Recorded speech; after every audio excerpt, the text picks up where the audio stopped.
from the day that thou wast created, till iniquity was found in thee. By the multitude of thy merchandise, they have filled the midst of thee with violence. Thou hast sinned. Therefore I will cast thee as profane out of the mountain of God, and I will destroy thee, O covering cherub, from the midst of the stones of fire. Thine heart was lifted up because of thy beauty. Thou hast corrupted thy wisdom by reason of thy brightness. Pride. I will cast thee to the ground. I will lay thee before kings, that they may behold thee. Thou hast defiled thy sanctuaries by the multitude of thine iniquities, by the iniquity of thy traffic. Therefore will I bring forth a fire from the midst of thee. I will devour thee, and I will bring thee to ashes upon the earth in the sight of all them that behold thee. All they that know thee among the people shall be astonished at thee. Thou shalt be a terror, and never shalt thou be any more. Keep in mind the words that were in there. His sanctuaries, his merchandise, his traffic. We're going to see those words again.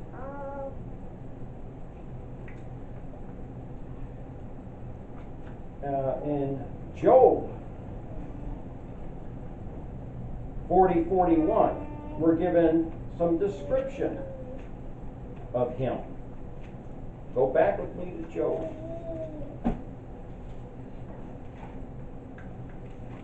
Like I say, all these things are important to coming to understanding who the devils are. So bear with me. Job 40, verses 15 through 24. Okay? Listen carefully to the words. Okay? Where are we at? I'm in 41, I need 40 here. 15 to 24. There we are. Behold now behemoth. Okay, behemoth is plural. Okay, it means creature. Okay, behemi is a creature. Behemoth is creatures. Okay. Behold now behemoth, which I made with thee. He eateth grass as an ox. Lo now, his strength is in his loins, and his horse is in the navel of his belly. He moveth his tail like a cedar. The sinews of his stones are wrapped together. His bones are as strong pieces of brass. His bones are like bars of iron. He is the chief of the ways of God. All right? That's important. Okay? He that made him can make his sword to approach unto him. Surely the mountains bring him forth food, where all the beasts of the field play. He lieth under the shady trees in the covert of the reeds and fens. The shady trees cover him with their shadows. The willows of the brook compass him about. Behold, he drinketh up a river. We'll see that again in another spot in Revelation. And tasteth not. He trusteth that he can draw up Jordan into his mouth. Okay, that's the first mention we have of the river Jordan. Okay, he taketh it with his eyes, his nose pierceth through snares. Continue into verse 40 or chapter 41 through the entire chapter. Canst thou draw out Leviathan with a hook? His tongue with a cord which thou lettest down. Canst thou put a hook into his nose, or bore his jaw through with a thorn? Will he make many supplications unto thee? Will he speak soft words unto thee? Will he make a covenant with thee? Wilt thou take him for a servant forever? Wilt thou play with him as with a bird, or wilt thou bind him for thy maidens? Shall the companions make a banquet of him? Shall they part him among the merchants? Canst thou fill his skin with barbed irons, or his head with fish spears? Lay thy hand upon him. Remember the battle, do no more. Back off. Behold, the hope of him is in vain. Shall not one be cast down even at the sight of him? How is this Satan's Keep reading. None is so fierce that dare stir him up. Who then is able to stand before me? Who hath prevented me that I should repay him? Whosoever is under the whole heaven, or whatsoever is under the whole heaven is mine. Again, God speaking of himself. Now he goes back to Leviathan. I will not conceal his parts, nor his power, nor his comely portion. Who can discover the face of his garment? Who can come to him with his double bridle? Who can open the doors of his face? His teeth are terrible round about. His scales are his pride, shut up together as with a close seal. One is so near to the other that no air can come between them. They are joined one to another. They stick together. They cannot be sundered. By his neesings, old word for sneezing, a light does shine, and his eyes are like the eyelids of the morning. Out of his mouth go burning lamps and sparks and fire leap out. It's when we, stories of dragons. He is a dragon.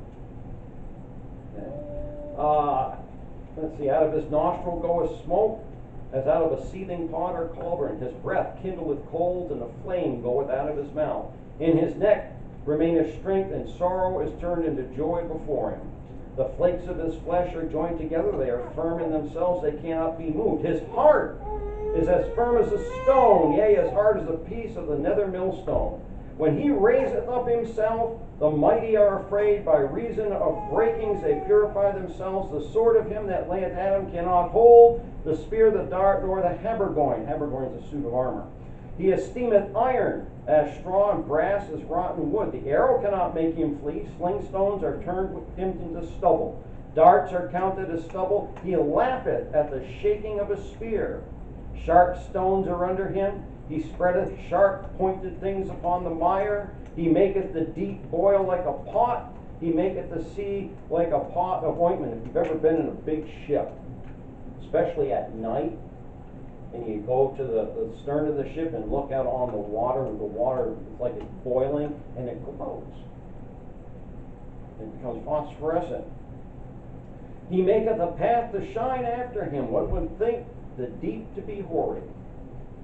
Upon the earth there is not his like, who is made without fear. Verse 34, very key. He beholdeth all high things. He is a king over all the children of pride. Okay. Now, from these verses, we learn these following facts. Lucifer is a cherub. Okay, he's not an angel, though he appears to men as an angel of light, like Moroni appeared to Crazy Joe Smith. Okay? I call him Moroni the phony baloney. Okay? Now, he was the first created of the cherub. Now, there are more than 5 cherub, actually, because we read back in Genesis when he kicked Adam and Eve out of the Garden of Eden, he put a flaming sword and 2 cherubs there. All right, there are 4 cherubs right now that are still at the throne of God. Okay, Lucifer was the covering cherub. Okay, until he sinned and got himself booted out. Okay, as a cherub, okay, his appearance was that of having, and if we went to Ezekiel chapter 4 and Revelation chapter 4, you get descriptions there of what cherubs look like. Okay, he has wings with hands under them. Okay, he has cloven hooves for feet. He, in specific, has scales for a reason. Okay, God specifically covered him with precious stones and gold. He had musical instruments built into his body. He led the worship of God by music when he was the covering cherub. Now, we find out in reading and studying through the Bible that each one of the 4 cherubs around the throne of God represents a class of living creatures. Okay, there's a lion, there's an ox, there's a man, and there's an eagle. All right, and of course they correspond to the 4 Gospels. The lion represents your wild land creatures that God has created. The ox represents the domestic land creatures. The man, of course, represents mankind, and the eagle represents the flying creatures. But there's a whole section of creatures that's not being represented there anymore. Okay? They're represented by the dragon, Leviathan, Behemoth. Okay, that would be your aquatic creatures, your land reptiles, and your amphibians. Okay? They don't have a representative up there anymore. Okay? And you'll note that there's no corresponding gospel to those. Okay? Because those four represent aspects of Jesus Christ, the Lion of the tribe of Judah. Okay? The ox, okay, represents, the servant of God. Okay? The man represents, man himself, the Son of Man. And the eagle, the Son of God.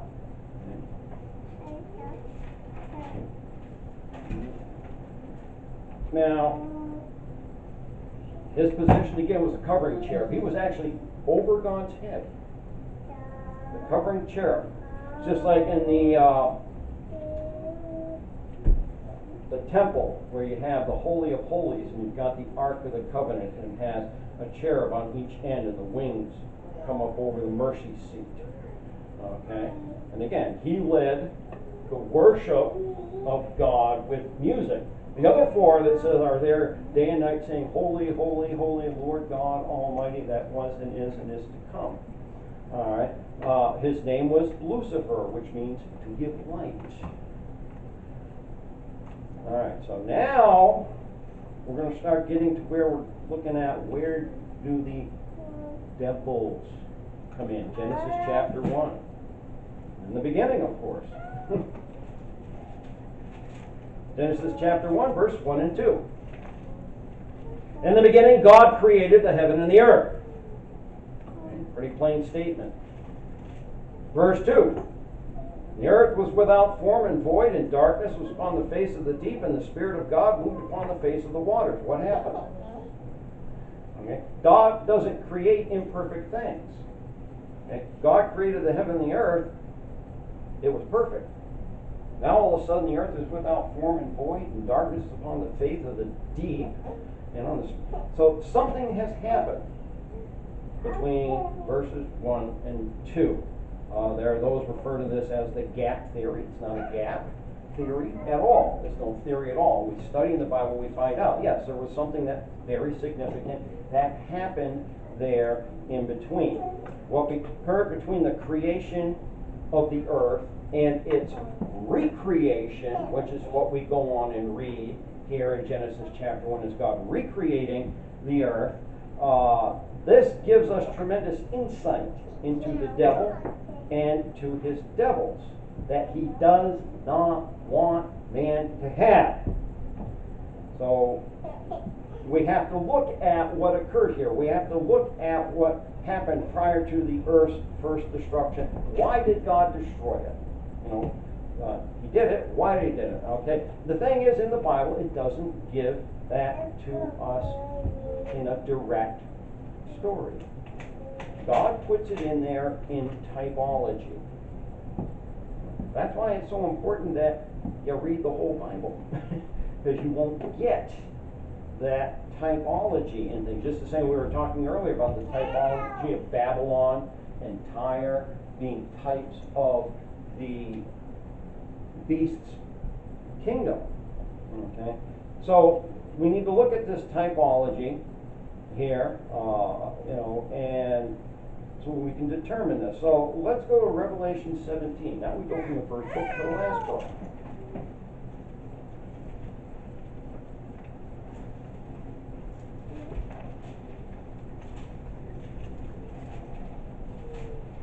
Go to 17. As I've said so many times before, Revelation 12 is the key to the book of the Revelation of Jesus Christ. The book of the Revelation is the key to the Old Testament, and of course the Old Testament is the key to the New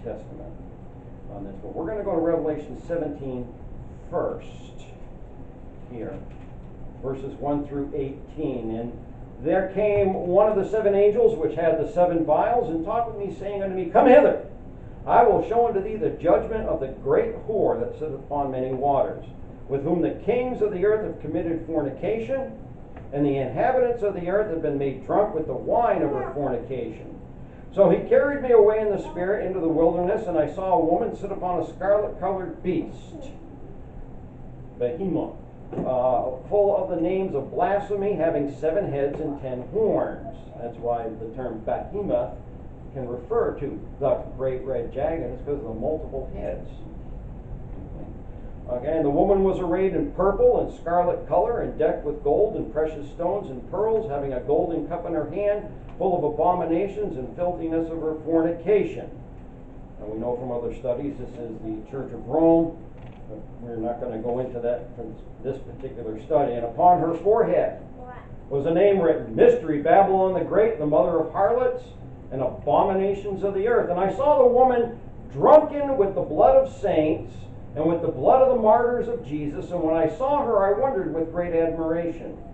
And the angel said unto me, Wherefore didst thou marvel? I will tell thee the mystery of the woman, and of the beast that carrieth her, which has the 7 heads and 10 horns. The beast that thou sawest was, and is not, and shall ascend out of the bottomless pit, and go into perdition. And they that dwell on the earth shall wonder, whose names are not written in the book of life from the foundation of the world, when they behold the beast that was and is not and yet is. Okay, so the representation here is the beast of the tribulation, who is Satan incarnate. And here is the mind which hath wisdom. The 7 heads are 7 mountains on which the woman sitteth. And there are 7 kings. Okay, these kings are important. Okay, 5 are fallen, 1 is. The other is not yet come, and he cometh. He must continue a short space, and the beast that was and is not, even he is the 8th, and is the 7th, and going into perdition. These are the Gentile powers, beginning with Babylon. Okay, the 10 horns. This is referring to our subject here of the devils. And the 10 horns which thou sawest are 10 kings, which have received no kingdom as yet, but receive power as kings 1 hour with the beast. These have one mind, and shall give their power and strength unto the beast. These shall make war with the Lamb, and the Lamb shall overcome them, for he is the Lord of lords and King of kings, and they that are with him are called and chosen and faithful. Amen. And he saith unto me, The waters which thou sawest, where the whore sitteth, are peoples and multitudes and nations and tongues. And the 10 horns which thou sawest upon the beast, these shall hate the whore, and shall make her desolate and naked, and shall eat her flesh and burn her with fire. For God hath put in their hearts to fulfill his will, and to agree and give their kingdom unto the beast, until the words of God shall be fulfilled. And the woman which thou sawest in the great is that great city which reigneth over the kings of the earth. All right, so these 10 kings, they are important here to our study in this. Now, there's a world system here that is involved in, and that world system, is important that we understand these things. Let's go back to Revelation 13. And I stood upon the sand of the sea, and saw a beast rise up out of the sea, having 7 heads and 10 horns, and upon his horns 10 crowns, and upon his heads the name of blasphemy. Okay, this is the beast. All right, he is Satan incarnate, and the beast he is the Antichrist. And the beast which I saw was like unto a leopard, and his feet as the feet of a bear, and his mouth as the mouth of a lion, and the dragon gave him his power. The dragon is the dragon from chapter 12. Okay, the dragon in chapter 12 is Satan. Okay, that's given to us very, very plainly there. And I saw one of his heads as it were wounded to death, and his deadly wound was healed, and all the world wondered after the beast. And they worshipped the dragon, which gave power unto the beast. That is Satan. And they worshipped the beast, saying, Who is like unto the beast, who is able to make war with him? Let's see how far down we want to go with this. We'll go down to verse 13. Yeah, that'll be far enough for that. Okay, the dragon that gives him his power, that's Revelation 12:9.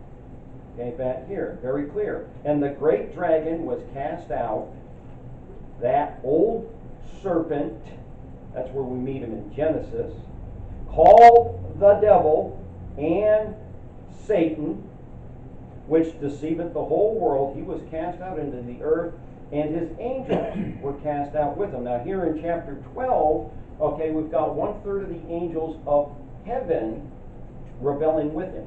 Okay, it starts out there, here. Yeah, verse 3, and there appeared another wonder in heaven, and behold, a great red dragon, having 7 heads, 10 horns, 7 crowns upon his head. So notice his description is the same as the beast.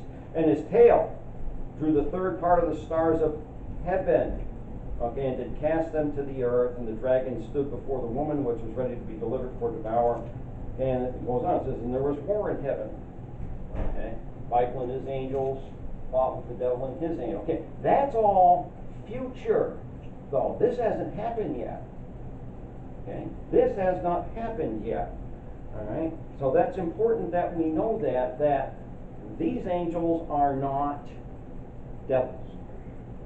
Okay, they are fallen angels, just the same way as in Genesis 6. We have the sons of God saw the daughters of men, okay, and they left their first estate, as we are told, and in Jude, verse 6, they're being held in chains of darkness.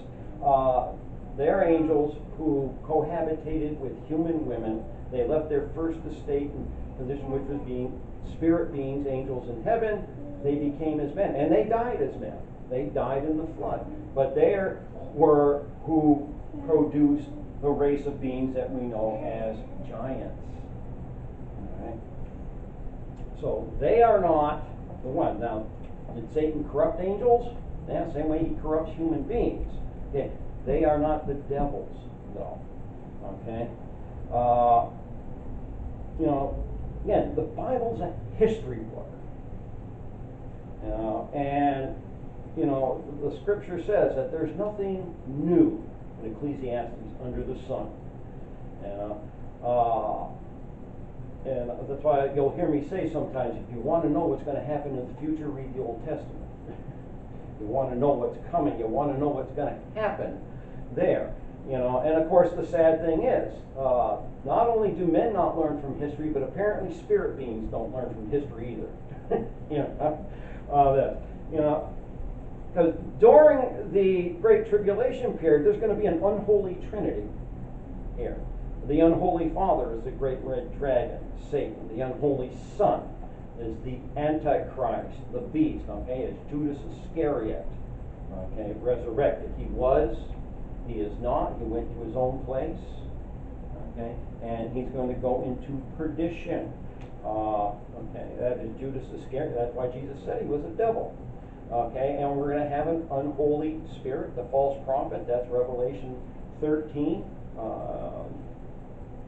right around verse 11 through that area there, talks about the false prophet.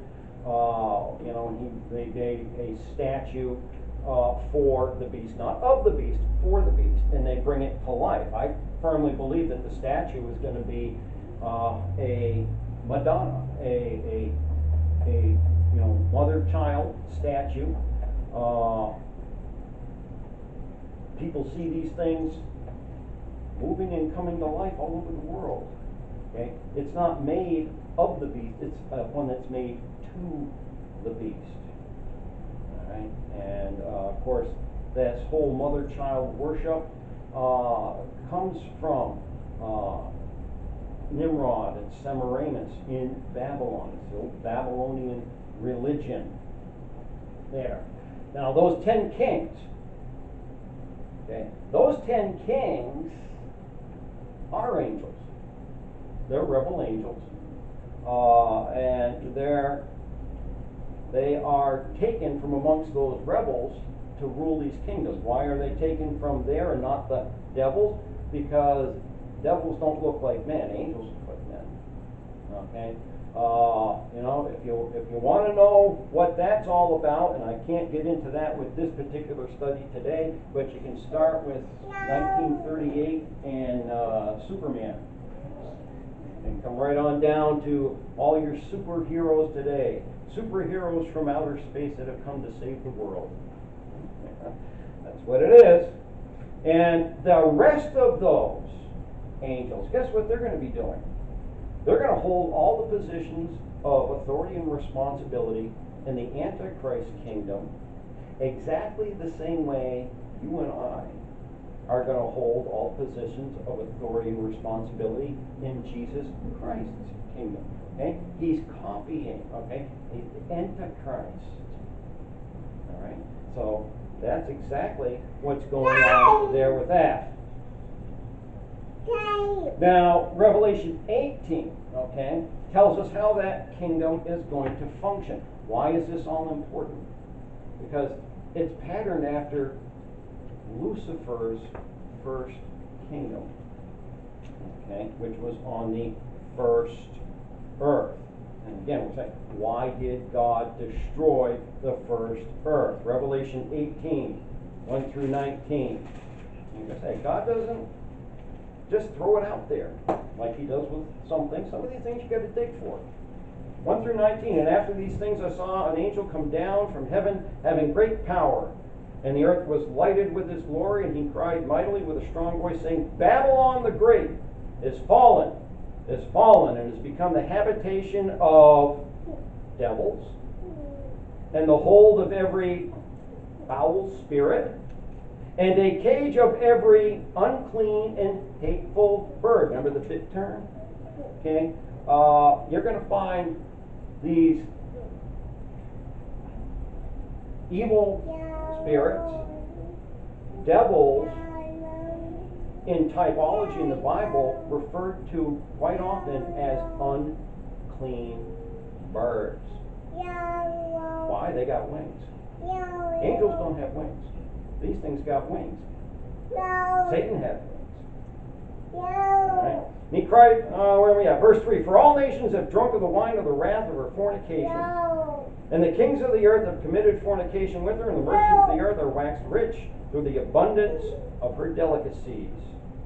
And I heard another voice from heaven saying, Come out of her, my people, that ye be not partakers of her sins, and that ye receive not of her plagues. Let's see, we want to go down to verse 19, and probably for time we're going to have to quit here for today, but let me get down to this. For her sins have reached unto heaven, and God has remembered her iniquities. Reward her even as she rewarded you, and double unto her according to her works, and the cup which she has filled to her double. How much she hath glorified herself and lived deliciously, so much torment and sorrow give her, for she saith in her heart, I sit a queen and am no widow, and shall see no sorrow. Therefore shall her plagues come in one day, death, and mourning, and famine, and she shall be utterly burnt with fire, for strong is the Lord God who judgeth her. And the kings of the earth who have committed fornication and lived deliciously with her shall bewail her and lament her, for when they shall see the smoke of her burning, standing afar off for the fear of her torment, saying, Alas, alas, that great city Babylon, that mighty city, for in 1 hour is thy judgment come. And the merchants sell merchandise. Merchants of the earth shall weep and mourn over her, for no man buyeth their merchandise anymore. The merchandise, let's get we're gonna do an inventory here.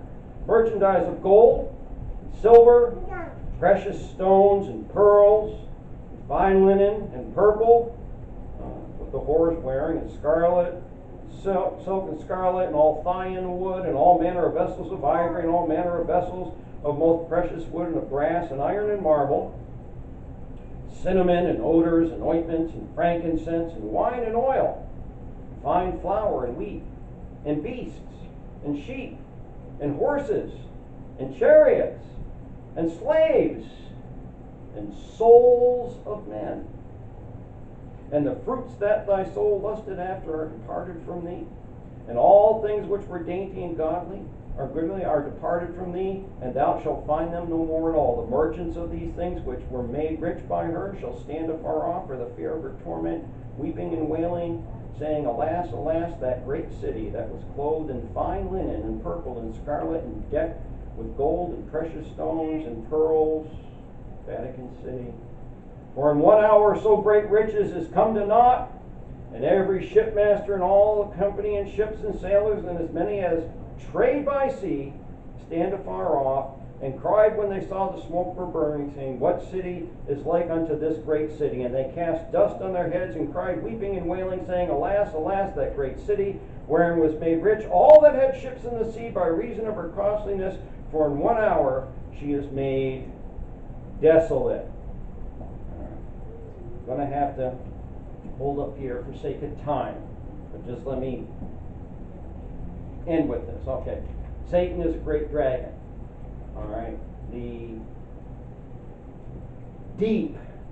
You never find the deep referring to seas on the earth. It's the deep. It's the water that's in heaven. All right, merchants. Okay, sail the seas and make money.